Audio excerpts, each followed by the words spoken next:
ya. Karena kan sekarang dari poin beta juga udah kebalap sama Sam9 kan. Poin mereka sama cuman kalah tiebreaker. Ya. Oke, jadi kita enjoy the show aja. Ya. Welcome to the second house teman-teman semua. Kita satukan lagi suara kita untuk Indo Pride. This is the last Erangel of the day. And this is the last Erangel of Grand Finals juga.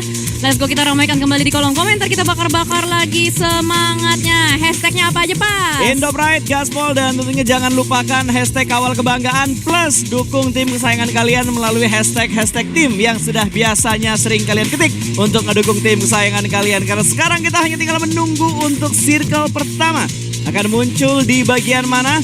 Kalau tadi udah melipir ke arah kiri, ngambil ke arah Primor, Quarry, Gatka, Hospital, Gergopol. Lalu di Erangel kedua tadi menuju ke arah Stalber, Kameski, Zeberni, Rozok sampai ke arah Skull kalau gua nggak salah. Dan sekarang semakin tertuju lagi menuju ke arah atas Zeberni. Masih masuk Zarki, I-nya doang yang masuk. Shooting range juga cukup masuk. Kalau circle ke atas kayak gini udah pasti bakal menyebutkan satu spot di bagian utara adalah bangkai pesawat. Ya, area shooting range dan sekitarnya ya. Tapi kayaknya udah mulai banyak sekali choice untuk menjadi tempat persinggahan checkpoint baru juga. Choices. Banyak sekali. Oh ya, I'm very sorry guru. English teacher. Choicesnya banyak, kayak pilihannya banyak dan bisa dimaksimalkan juga. Dan untuk zona yang seperti ini juga menurut gua hal yang bagus lagi untuk tim Indonesia, mengingat apa yang sudah terjadi kemarin di hari pertama zona ke bawah.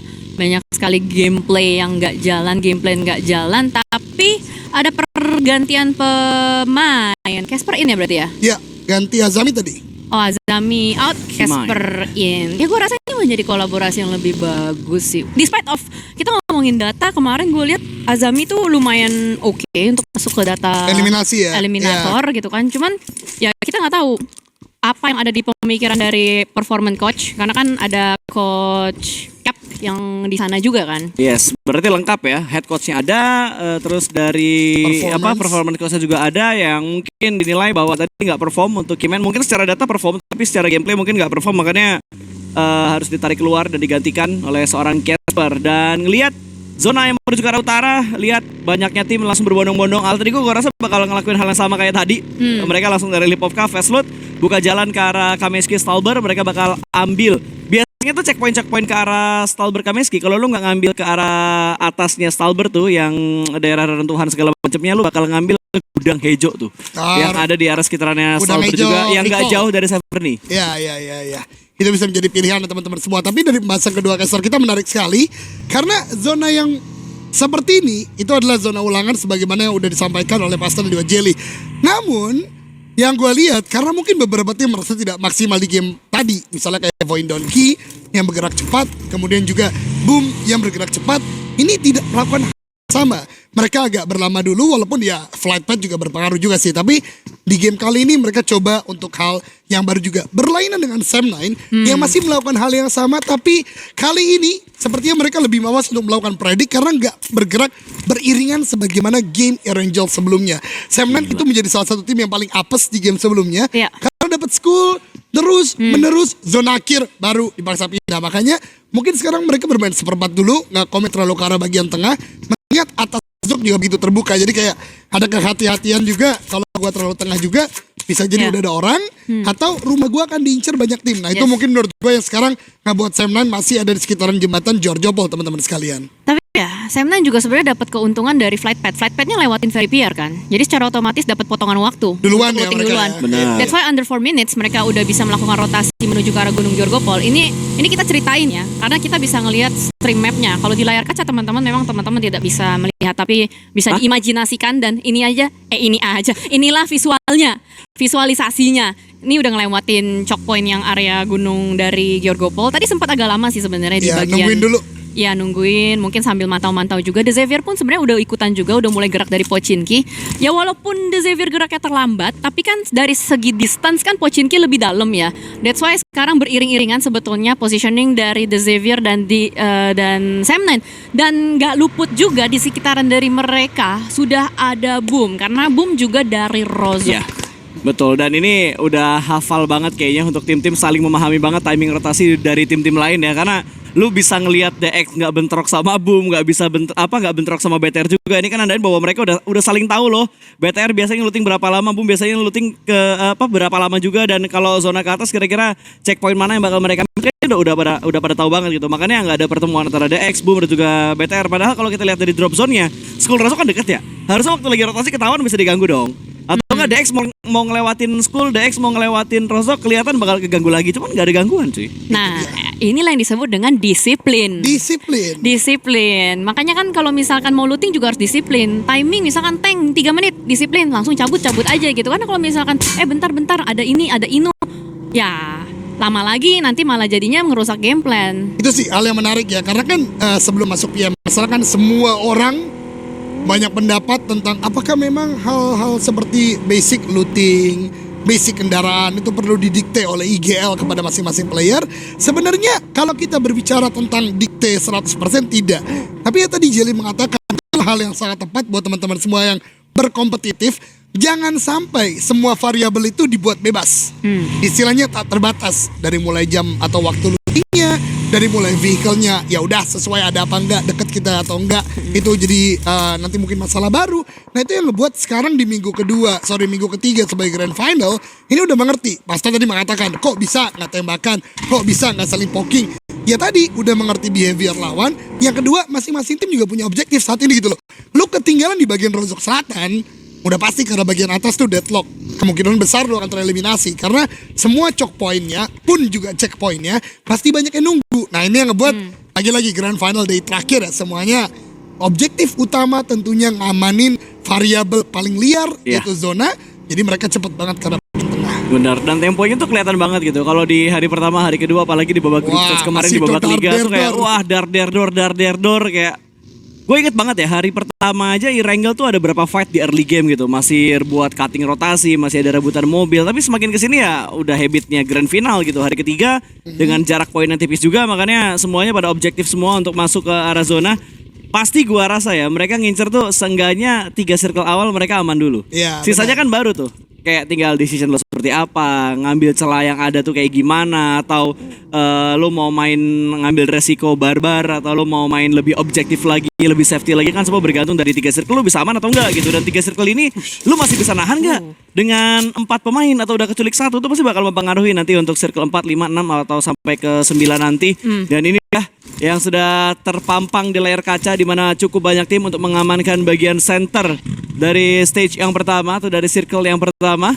Akan ke arah mana kira-kira circle ini berpindah? Ternyata makin condong menuju ke arah utara. Ini daerah-daerah pinggiran tebing sebelah kirinya Severny pasti bakal ada yang ngisi, seenggaknya buat checkpoint. Terus gudang kanan tuh harusnya, atau rumah kanan yang ada di kirinya Stalber, luar dari Severny kayaknya juga bakal ada yang ngisi, termasuk high ground yang ada di kanan dari Severny. Ini sebenarnya repetitif gak sih? Di grup stage sudah pernah kejadian kayak gini. Waktu itu yang ketika Bigetron ngambil tebingnya juga fight sama tim lawan, dan Kagendra dia balik ke rumah mereka yaitu Severny. Kemarin sempat terjadi seperti ini juga, dan Kagendra waktu itu meninggalkan Severny, dan kali ini untuk entry-nya sudah mulai dijaga. Mereka langsung ngambil ujung tempat dari Bigetron. Bigetron pun sama, checkpointnya di sini juga waktu grup stage kejadian waktu itu. Dan saat ini sudah ada beberapa ancaman needs dari Kagendra menuju ke arah Bigetron. Razy begitu low, masih diupayakan saling bertukar granat satu sama lain, tapi belum ada efek samping. Ya, masih hanya sebatas untuk melakukan setup util ke arah lawan yang ada di depan mereka. Ichan ada satu di dalam posisi anti flank dari tim Bigetron. BTR kalau mau ngeflank bakal susah ke arah kanan karena udah dijagain sama Ichan, kecuali mereka bakal dobrak, hujanin granat, baru mereka bisa ngambil atau ngeretek tepat dari Ichan. Tapi Ichan udah gak sendirian lagi karena Casper juga udah mulai bersemayam, dan ada Arena yang join. Mereka mengambil bagian utara dari Severny. Masih belum ada gontok-gontokan di antara ketiga tim ini untuk secara komit, dan Arena tidak ada ikut campur dalam perang ini, hanya sekedar pemantauan posisi aja. Free fire, setup, util semua masih dilakukan oleh Bigetron, dan harusnya dengan setup seperti ini ngebuat posisi dari Kagendra agak mundur sih ke belakang. Ya, karena udah mulai cukup ramai juga, dan ada Strangers yang terkena tembakan dari Satarles. Spot yang diambil oleh The Xavier dan juga Strangers ini nggak di bagian perkotaannya directly. Mereka ngambil di rumah-rumah kecil, area suburbsnya. Dan sejauh ini juga belum ada korban jiwa. Terlihat dari remaining people masih ada 64, 16 tim masih ada. Even dari tadi poking-poking yang terjadi pun Cuma knockdown terakhir gue lihat tadi. Sejauh ini gue kira ada Ojan mau ngomong, tapi ternyata batuk dulu. Tapi tidak apa-apa. Gue lanjutkan kembali untuk bercerita di mana dari Voin mereka masuk dari arah utara jam 9, shooting range mereka ambil.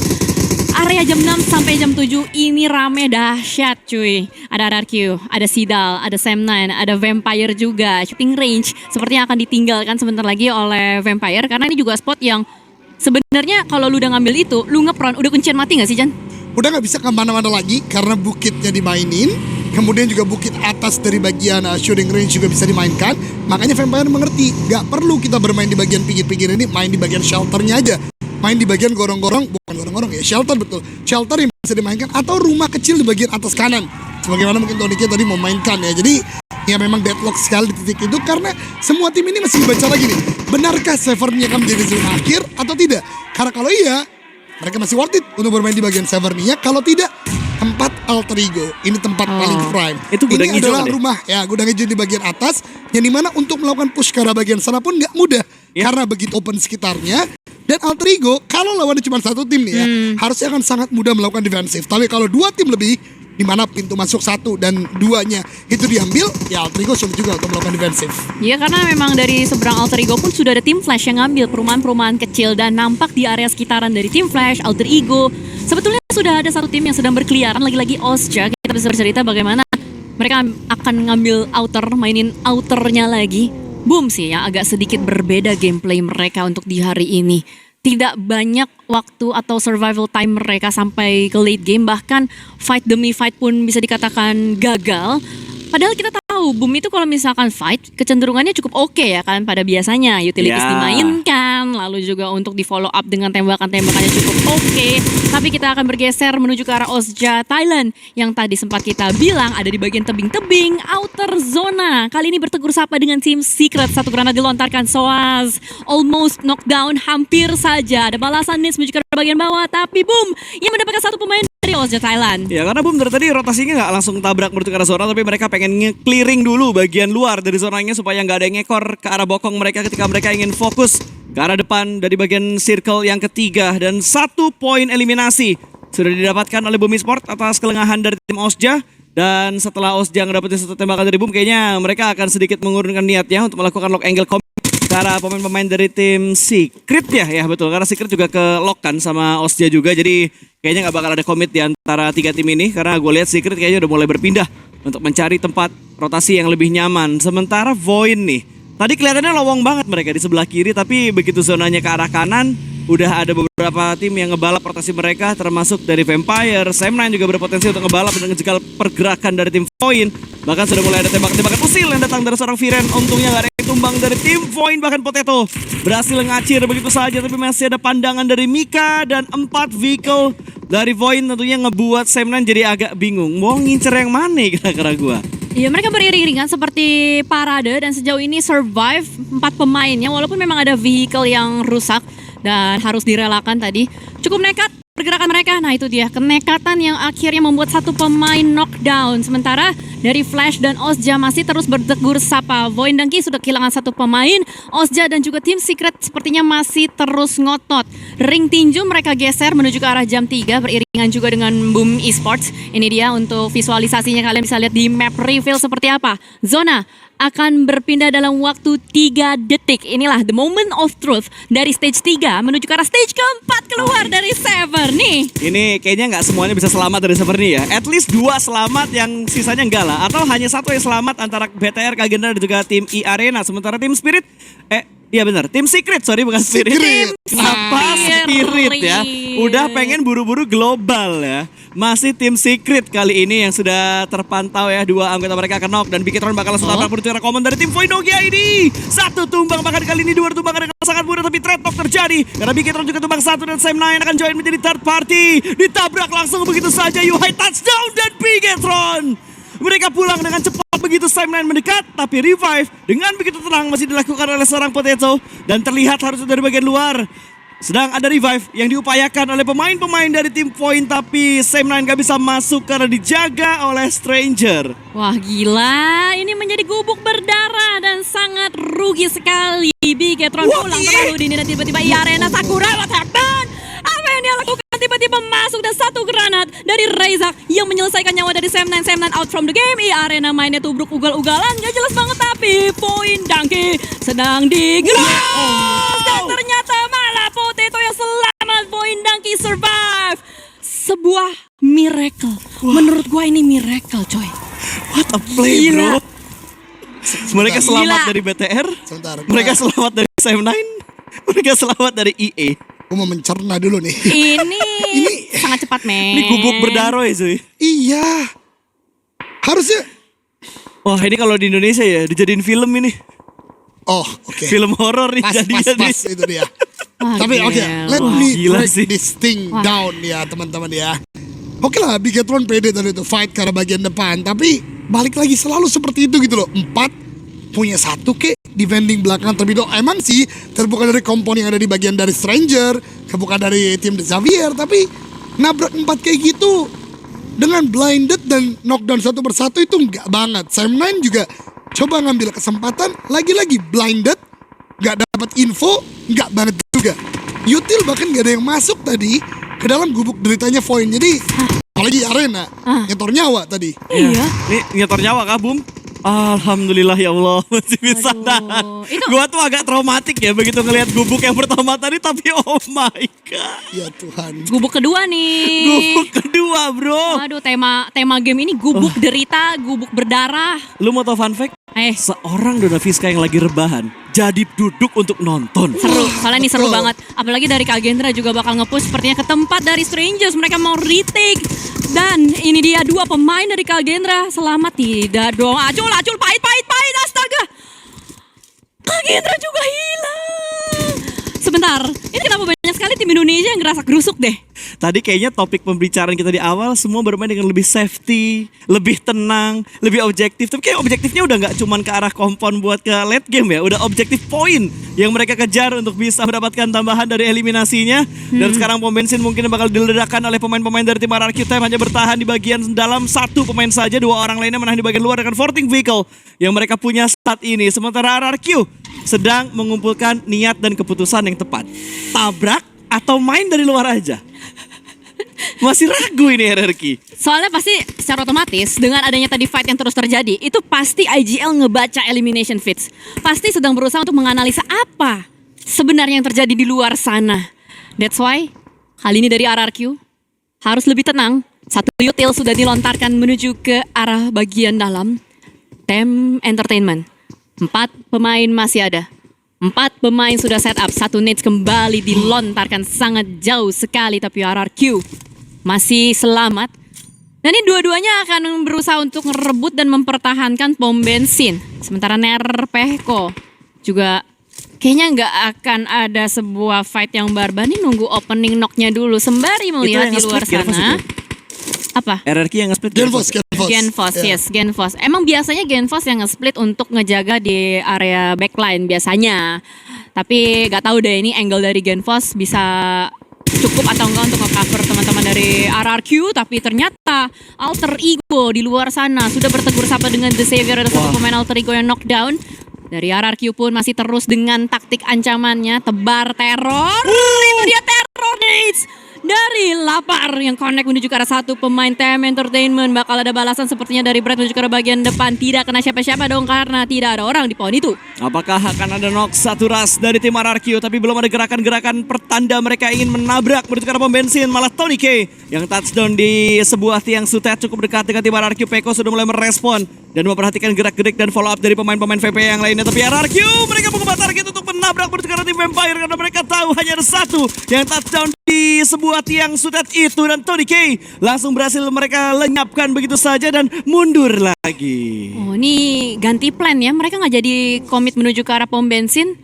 Mereka lebih milih untuk spot yang lain juga. Sementara kita melihat menuju ke arah The Xavier. Waduh, ngumpul dia ya. Kopi darat di 1 gubuk lagi nih. Jangan-jangan kita dejavu lagi sama gubuk derita.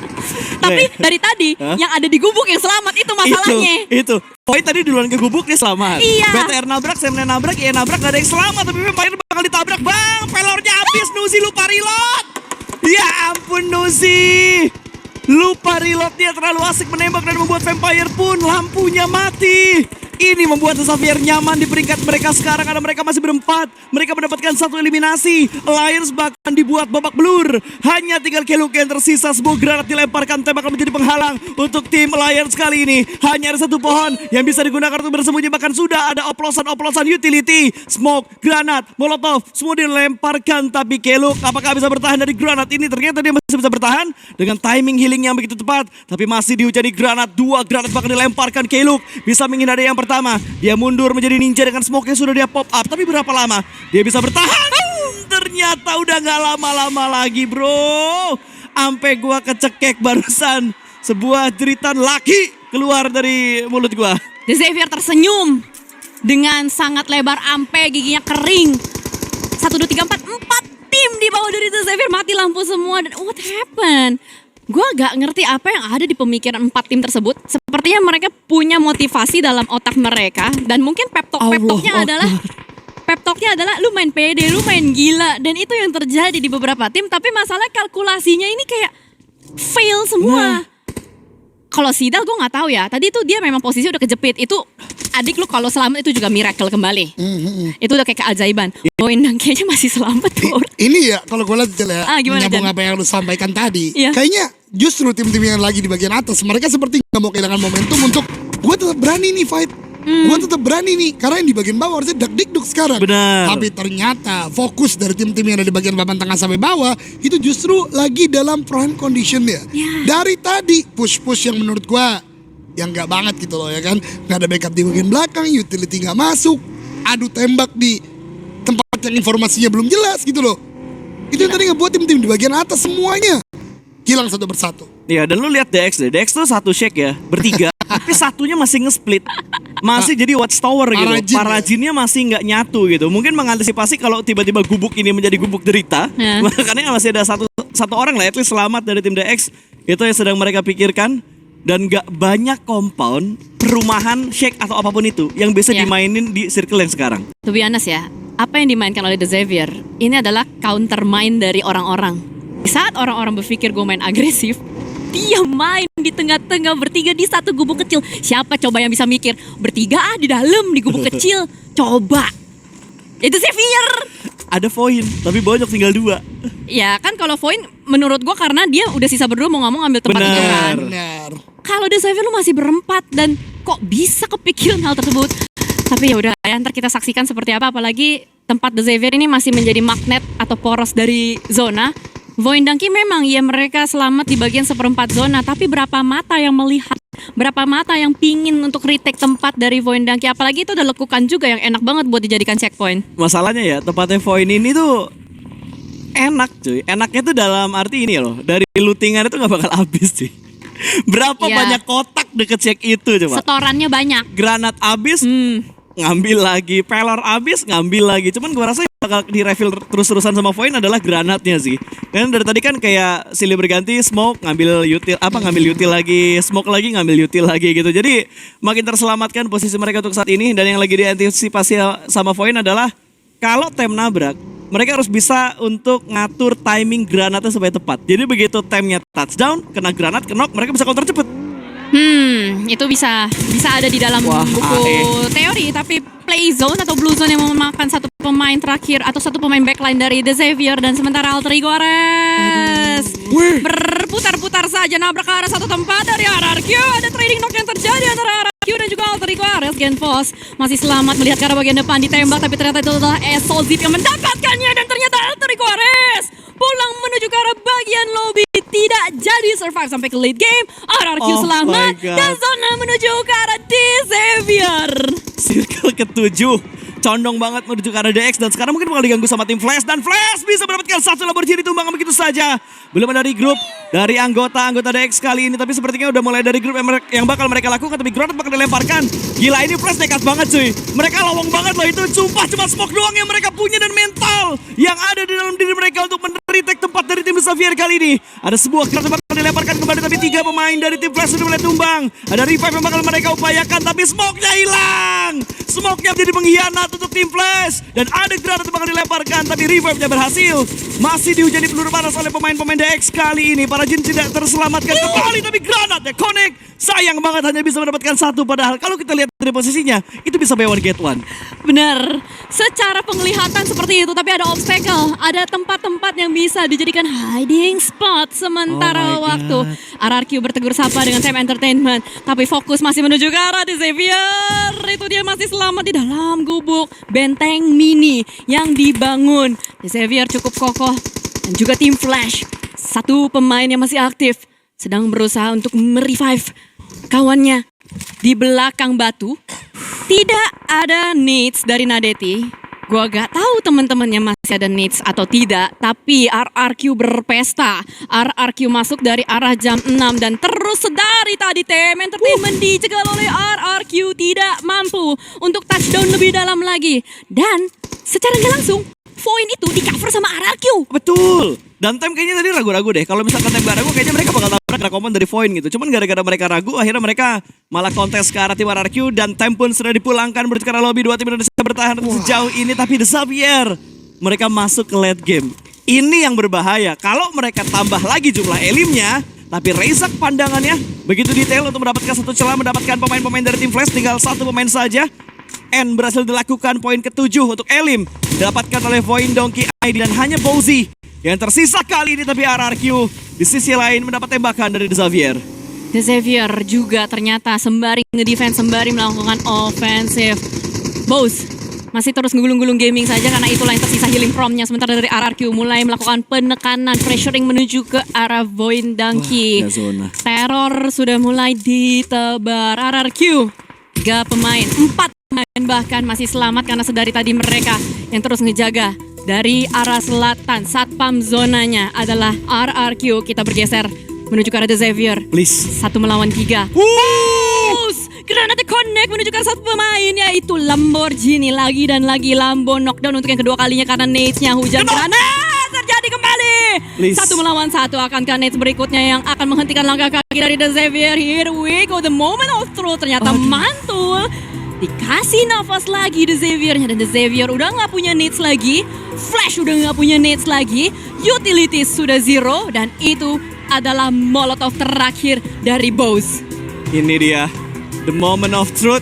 Apakah DX bisa melakukan reset setelah mereka babak belur? Tapi Potato sudah tidak bisa bertahan lagi. Point finish di peringkat ketiga dengan 7 eliminasi yang berhasil mereka dapatkan. Tapi tembakan dari Peko lengket banget untuk bisa mendapatkan Lamborghini. Lagi-lagi bisa dituntaskan, bisa ditumbangkan, dan ternyata Bowzy masih bisa mendapatkan lootingan granat yang akan dia lemparkan. Kalau gue boleh ngomong, jangan diganggu dulu, biarkan Bowzy melemparkan Utilia semua menuju ke DX, dan Lamborghini terbakar oleh Blue Zone dan RRQ.